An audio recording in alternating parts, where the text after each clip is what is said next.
Hi everybody, it's Jill Blanchett with Green Thumb Stampers. I'm here to show you what I've got for your weekend inspiration. You need a small, let's see if I could give you something to show you how small this is. Well, you could probably tell.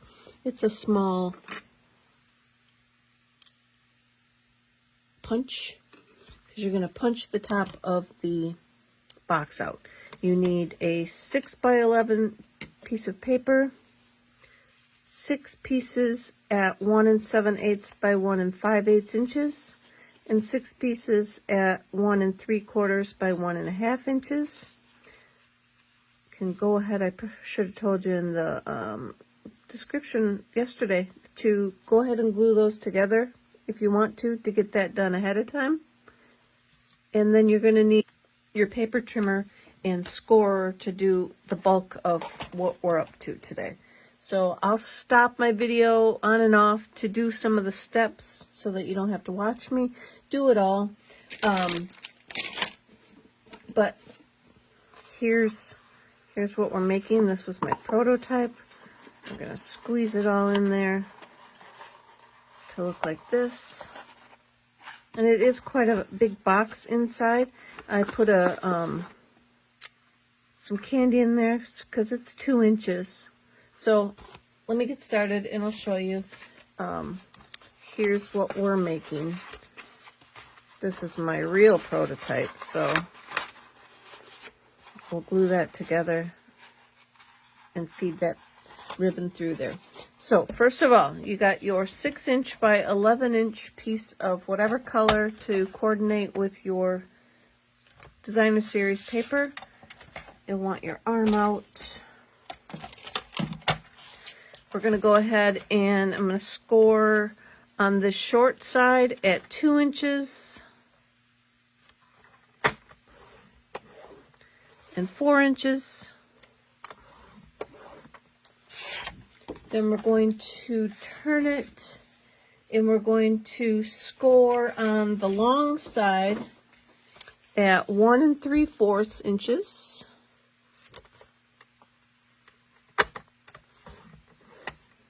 3 1/2,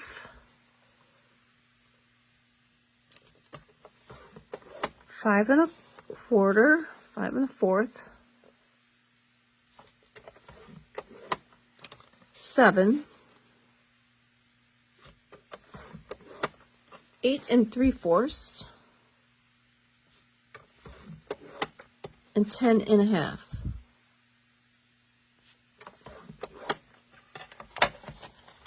We are done with that. Or maybe not. Let me show you actually what I did earlier that was very helpful. I came through with my, what we're going to do now on the bottom is we're going to cut up to the 2 inch line on all these. So I went through while I was in here trying to cut, I was cutting and scoring at the same time, but you just want to cut up each of those to the 2 inch mark. You can use your trimmer, you can use your scissors, whatever works better for you. I find that I don't cut on the line very well with my scissors. I always end up having part of the score mark on one side or the other, it feels like. So we're just going to cut up on all of those. We're going to even cut on the last one.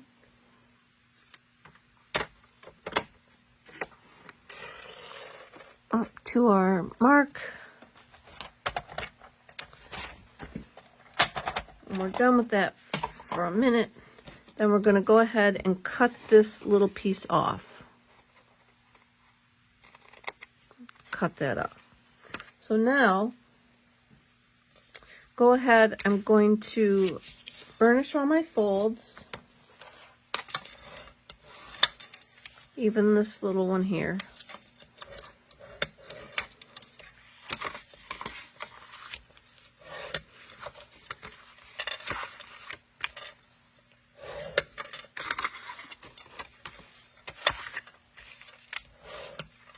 This will help when it comes to the final folding. And I'm going to go ahead and fold the 2-inch and the 4-inch. In the couple prototypes that I made, it was just smoother to have all these burnished ahead of time. All right, so now that we have all those done, we are going to mark across all of our squares again. And I suggest that you just use like your bone folder, and we want to mark in the center at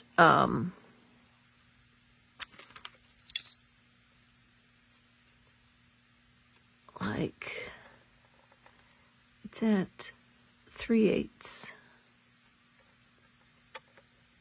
And so just put a little mark and then bring your score line over to 3/8. Why is that not lining up right? Because I'm not on 3/8. And make another little, just making like little ticker marks on there. Bring our score line over. Do the same thing. And I'm going to go ahead, we're just going to do this on all these boxes, so hang on. All right, I have them all done. And now what we're going to do is we're going to score from that little mark that we made to each corner on all these boxes. And what I've found to be easiest for me was to put my bone folder in the channel at the corner and then move my ticker mark up there. And then find the channel.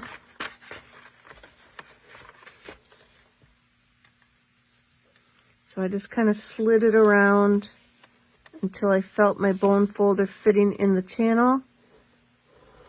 And then went up to the little mark. And when you get this channel, you can just leave it there and turn it up to the little ticker mark.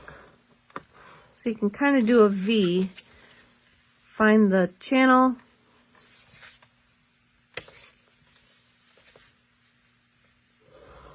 and score up to the ticker mark. I gotta pull it down a little bit. Why am I stuck on the... There we go. And turn it and score up. So I'm going to go ahead and finish that. I'll be right back. All right, I got all my scoring done. I glued all the pieces together, and then go ahead and glue your 6 pieces down the center. And then we are going to try and, well, we're not going to try, we have to now score and fold on all of those lines that we made. So we're just going to fold them all in the best that you can, however it's going to work, so that you can fold them and score them. Just go down the whole upper portion and do that.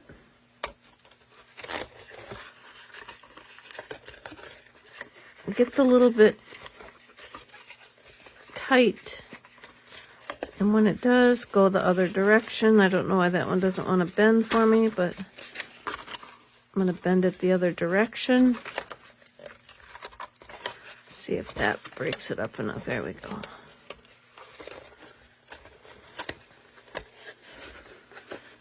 So then, just like I said, wrestle with it, fold them and score them. And this would be such a cute little gift idea. You could, even if you've got a small gift that you want to put in it. But I'm thinking, you know, putting it on a coworker's desk with some candy in it, or even if you could get a winter candy with some winter paper to chase the blues away from this cold, icky weather. So there we go. We're going to finish all those up. And now that we got them all scored, go ahead with your punch. And since I'm using a fatter ribbon, I decided to use a bigger punch. So go ahead and just punch along the top, not at the pointed ones. You're going to punch at all of the scored triangles. So I'm just eyeballing my punch about where it is, because I don't know any other way on how to line it up. Guess I could go through and make a mark, but we're just going to do this. So hang on while I finish. All right, we have our punches all the way across. Now we are going to glue our sides together like this. So I'm going to go ahead, either use tear and tape, or if you have a strong glue, go ahead and put your glue on there. Probably the mono adhesive is not going to be strong enough to hold this together, but you can certainly give it a try. I'm going to glue it on like this, right up to the fold. And then I'll go back and I will punch that out. I'm going to flatten it down. Give that a second to dry. We'll punch it out so that our ribbon will go all the way around.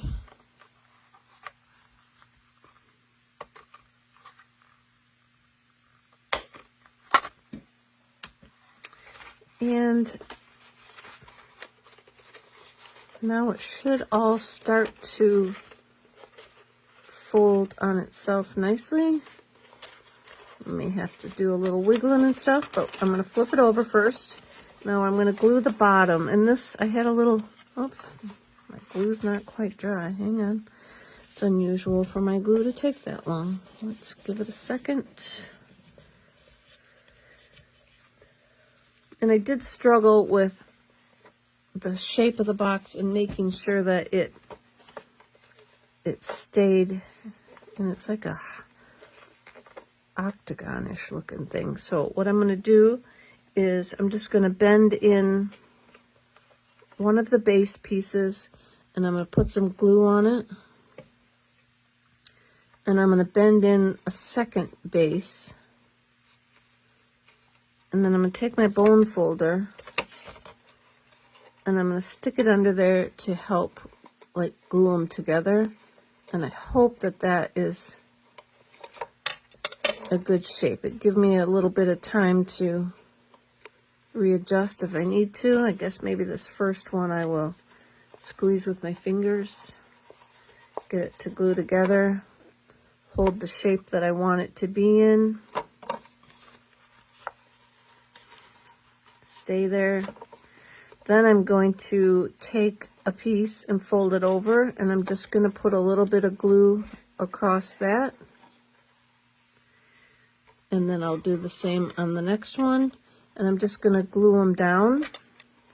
And then I'm going to put the bone folder in there and push so that I'm making sure that my glue is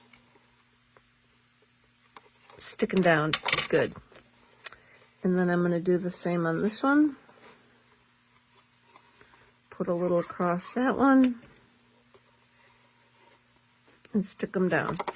Put the bone folder underneath. And push. This way I can push harder on it. And I know that I'm not going to poke my fingers through the box. So now we should have the base of our box all secured.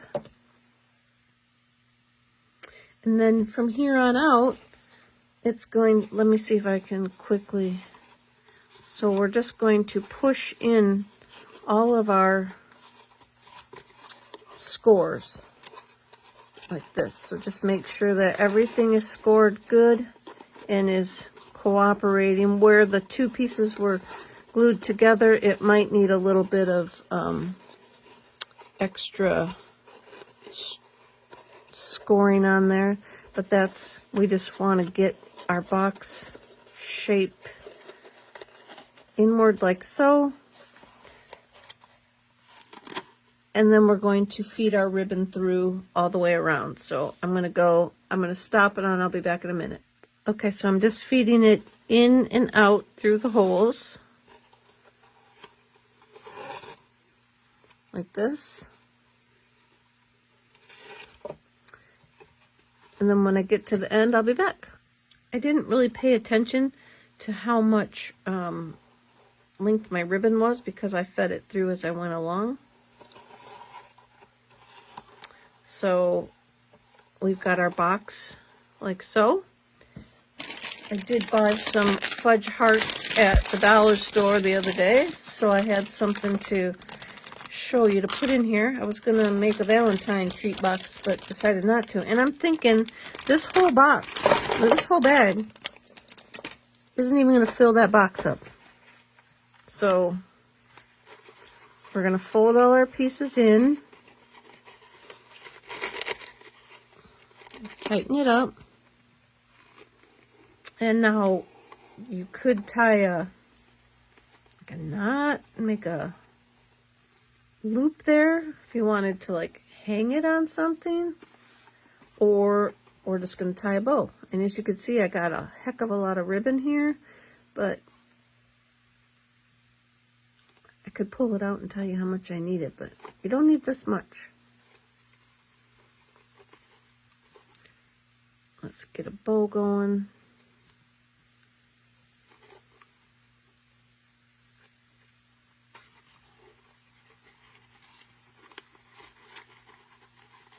Because I already pulled it tight. So there you go. Cute little treat box. You can put a tag on it as well if you'd like. Pull it tighter. Cinch it down. Whatever you feel like doing with it. Let me see if tying it a bow like this will cinch it.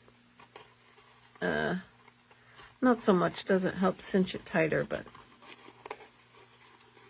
there we go. So thanks for watching, everybody. I hope this gives you a little bit of inspiration for something fun to branch out and try. There's our bottom, and there's our box. Like I said, it's a whole bag of these $1.25 store candies, so you might find a little something different to put in there than that. Thanks for watching. Have an awesome weekend, everybody. I'm Jill with Green Thumb Stampers.